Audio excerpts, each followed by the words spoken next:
Fala, meus amigos, tudo jóia? Sou o professor Luiz Gustavo aqui do NEAF. Pessoal, atendendo alguns pedidos aí que o pessoal colocou no nosso canal no YouTube, eu vim aqui, para a gente conversar um pouquinho sobre orçamento impositivo, Naturalmente, vocês devem estar, os colegas aí que estão assistindo os nossos vídeos, estão sugerindo, aliás, continue com isso, Isso é fundamental para a gente poder atender melhor aí as necessidades, de vocês. O pessoal deve ter visto na imprensa essa questão do orçamento impositivo em função de uma aprovação de uma PEC, que está em tramitação no Congresso Nacional, Por exemplo, separei uma aqui, saiu no jornal O Estado de São Paulo, essa notícia é bastante recente, de 5 de abril de 2019. Então, PEC do orçamento impositivo, o que é, quais são as vantagens e desvantagens, e aí vocês encontram uma série de notícias, como essa. Está aqui o número da proposta de emenda à Constituição, que o Congresso está, pelo menos até a presente data, analisando. Isso pode ser aprovado a qualquer momento, terminar as votações, o processo legislativo para ela ser promulgada, mas enfim, por enquanto ela está em tramitação, Bom, galera, no fim das contas, o que é então orçamento impositivo? Só queria retroceder um pouquinho para a gente conversar de orçamento, Primeira coisa, o orçamento público, ele nada mais é do que um programa de trabalho do Poder Executivo, Essa é a ideia que eu queria passar para vocês, de maneira bastante singela. Claro, a gente não vai aprofundar, a ideia não é a gente aprofundar demais nessa discussão, é só realmente responder a esse questionamento do que seja orçamento impositivo, mas enfim, tem um slide aqui com o conceito de orçamento e tal, mas eu acho que o importante da gente lembrar é isso daqui. O orçamento é um programa de trabalho do Poder Executivo. É nele que fica, por exemplo, contidas as políticas públicas, o que se pretende fazer naquele governo que se inicia, naquele mandato que está em andamento, enfim. Então, é tudo aquilo que o Poder Executivo almeja realizar ao longo do ano, ao longo de um certo período de tempo, para atender aos anseios da população e tudo mais. Lembro vocês o seguinte, o Poder Executivo é ele que apresenta o projeto de lei, tanto do PPA quanto da LDO e da Lei Orçamentária Anual. Quando a gente fala em PEC do orçamento impositivo, diz respeito a essa lei aqui, tá bom? Então, a Constituição diz que o Poder Executivo apresenta o projeto de lei das leis orçamentárias. Existem 3 leis orçamentárias, vamos falar especificamente do orçamento anual. Então, só o presidente da República apresenta esse projeto de lei no Congresso Nacional. Aí o que ocorre? As prioridades que eu comentei com vocês no slide anterior, o plano de trabalho que o Poder Executivo almeja executar no próximo ano, lembrando que o orçamento é sempre aprovado um ano antes, em A-1, que a gente fala, um ano anterior para valer no próximo ano, normalmente no fim do ano, lá para novembro, dezembro, a gente vê na imprensa, as discussões acerca, em torno do orçamento, sempre se concentram ali novembro, dezembro, para valer já no próximo ano, Então, essa é a ideia. Ele apresenta esse projeto no Congresso Nacional, ele tem uma data, até 31 de agosto é o prazo que o presidente possui para apresentar o projeto de lei no Congresso Nacional. E o que os parlamentares fazem, deputados e senadores fazem? Eles aperfeiçoam, as chamadas emendas parlamentares, elas visam justamente aperfeiçoar, essa é a essência, pelo menos, da emenda parlamentar, pessoal? Se isso aí é desvirtuado na prática, é uma outra questão. Estou falando para vocês do ponto de vista teórico, que interessa para a prova de vocês, eventualmente para algum concurso que vai cobrar de vocês, por exemplo, administração financeira orçamentária, o que vai cair na prova é isso. Então, o presidente apresenta o projeto de lei da lei orçamentária, da futura lei orçamentária. Os parlamentares, eles têm aí a prerrogativa, claro, de aperfeiçoar, de apresentar emendas ao projeto da lei orçamentária, com o intuito de fazer aquele orçamento ser melhor, atender melhor às necessidades das populações e tudo mais. Então, beleza. O que ocorre, E daí, nessa sistemática, o orçamento é aprovado, ele é sancionado pelo presidente, aí beleza, ele vira lei, ele começa a valer. O que ocorre, pessoal? O orçamento, embora ele seja uma lei, ele é uma lei um pouco diferenciada, o que a gente chama de lei de efeitos concretos, porque ele tem uma aplicação para um ano, para um período, depois ele perde os seus efeitos, porque virá uma outra lei orçamentária que vai valer para um próximo exercício.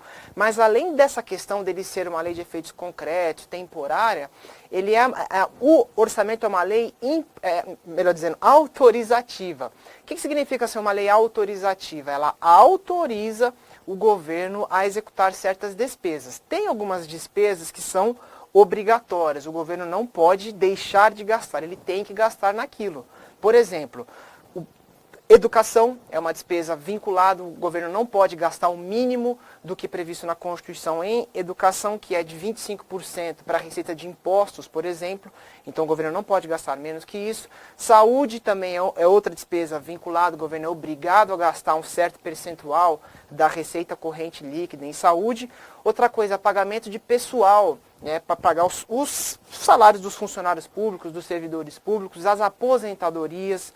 O governo não pode abrir mão disso, então é uma despesa obrigatória. E aí, ao final, né, o que sobrar do bolo, né, se você imaginar que o orçamento, né, tipo gráfico de pizza, né, que imagine lá um gráfico de pizza, né, um redondo, enfim, uma circunferência. Imaginamos, né, a gente reparte esse bolo, 90% desse bolo, pessoal, praticamente, é composto atualmente por despesas obrigatórias, né? E aí esse tantinho que sobra é o que a gente chama de autorizativo, né? Que é o que o Poder Executivo, fazendo uso de prioridades, fazendo uso da sua discricionariedade, ele gasta com aquilo que lhe convier, que está autorizado, claro, né? Então a lei autoriza os gastos, mas ele não é obrigado a cumprir 100% da lei orçamentária. Ele pode remanejar recursos, ele pode tirar de uma certa despesa, colocar em outra despesa, dentro, claro, desse percentual da lei que não é composto por despesas obrigatórias, tá? E aí fica essa questão, porque a gente pensa assim, olha, a lei orçamentária anual tramitou pelo Congresso. Ela é uma lei autorizativa. Na prática, o que acontece? As sugestões, as emendas parlamentares, muitas das vezes, elas acabam não sendo executadas pelo Poder Executivo, justamente por essa característica de ser algo autorizativo. Claro, repetindo, dentro daquele percentual do orçamento que não é relacionado a despesas obrigatórias, pessoal, saúde, educação e por aí vai, tá? Então, dentro desse percentual que não é obrigatório, que é discricionário, a lei é autorizativa, portanto. Então, o presidente tem uma ampla liberdade, né? Ampla sim, que eu digo, a própria lei diz o grau dessa liberdade. Mas ele tem uma liberdade de remanejar recursos, de realmente, ao invés de fazer X, fazer Y. Claro, a lei tem todos os parâmetros para isso, tá?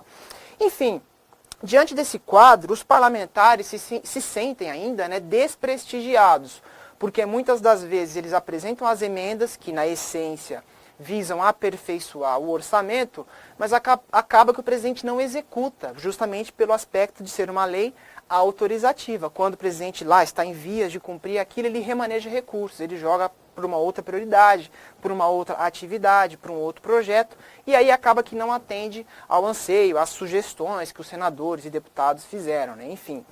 E aí vocês perguntam, então é a primeira vez que isso acontece, né? Então essa discussão é recente de termos um orçamento impositivo, ou seja, de forçar, né? Forçar entre aspas, mas enfim, de forçar o presidente a gastar com emendas parlamentares, é algo novo? Não é algo novo, pessoal. Inclusive, em 2015, nós tivemos uma proposta de emenda à Constituição que se tornou uma emenda à Constituição, a emenda constitucional 86 de 2015, obrigando o presidente a gastar um certo percentual das emendas individuais, que são as emendas que os parlamentares apresentam individualmente. Porque existem emendas de bancada, existem emendas das bancadas dos estados, né, e existem as emendas que cada deputado, cada senador individualmente apresenta lá para aperfeiçoar a peça orçamentária, né. Então vejam que eles, para se sentirem mais prestigiados e forçar mesmo o Poder Executivo a cumprir aquelas sugestões deles, já se mobilizaram anteriormente e aprovaram uma primeira PEC de orçamento impositivo. Então isso não é uma novidade, não é de hoje. Aí vocês perguntam assim, mas então por que? Qual é a ideia dessa PEC nova, né, que está em vias aí de ser aprovada? Eu acho que até esse vídeo sair no YouTube para vocês, acho que ela não terá sido aprovada ainda, não terá sido promulgada, melhor dizendo, né, porque ainda falta uma última deliberação na Câmara.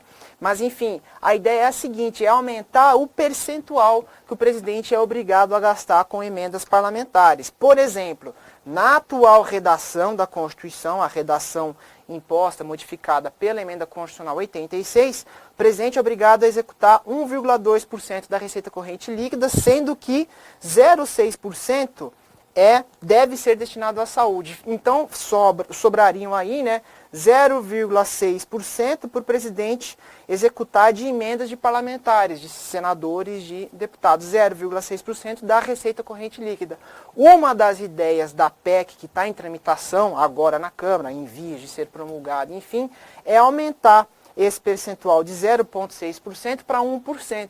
Então, é um dos aspectos que os parlamentares querem, né, impor ao presidente atual, para que realmente aí ele vai ter uma discricionariedade menor no orçamento. Isso quer dizer o seguinte, menos recursos livres, entre aspas, quando eu digo livres, mas enfim, à disposição do presidente para atender outras necessidades. Então, eles estão querendo amarrar melhor o orçamento e meio que forçar o presidente a uma maior parcela do orçamento ele ser obrigado a cumprir, tá bom? Justamente para tentar tirar um pouco dessa discricionariedade ampla que o orçamento possui, né, do presidente poder remanejar recursos, né, com um certo grau de liberdade. Eles querem restringir, portanto, e meio que forçar o presidente a cumprir as emendas parlamentares, né, justamente para tentar aumentar o prestígio, enfim, aí, né, para que os parlamentares apresentem aí para suas bases eleitorais, enfim, que sejam mais efetivos, né? que a população veja concretizado aquilo que os parlamentares, enfim, tenham de anseio, que queiram apresentar como sugestão, mas muitas vezes não têm, né, as suas emendas executadas. Agora isso deve diminuir, né, essa frustração por parte dos parlamentares deve diminuir se essa PEC do orçamento impositivo realmente for promulgada, e tudo indica que será promulgada em breve. Beleza, pessoal? Então a ideia aqui não é esgotar o assunto, é apenas responder, né, o que seria, né, orçamento impositivo. Nada mais é do que o Congresso Nacional, o Legislativo, obrigar o presidente da República a cumprir as sugestões, aquelas modificações na lei orçamentária que os parlamentares sugerem, e durante a tramitação do projeto da lei orçamentária que eles sugerem. Tá? Então nada mais é do que realmente tentar vincular mais o orçamento, diminuindo um pouco esse caráter autorizativo. Então diminuir a margem de discricionariedade do presidente para gastar em certos aspectos, tá bom? Tudo isso que eu falei não vale para os gastos obrigatórios. Esses aí, o próprio nome diz, obrigatório, não tem muito o que fazer, ele tem que gastar. Beleza, pessoal? Então é isso, espero que vocês tenham gostado, que tenham entendido. Qualquer coisa, continuem sugerindo aí que a gente volta aí, se for o caso, comentando aí mais alguns aspectos que vocês sugerem. Beleza? Um abraço, fiquem com Deus e bons estudos. E aí, pessoal, gostaram do vídeo? Bom, então dê um like pra gente, clica no joinha, tá? Compartilhe com aqueles que também estão nessa luta aí para passar em um concurso público, né? Se inscreva no nosso canal e acione aí o sininho para você receber as nossas notificações de vídeos novos, beleza? Um abraço!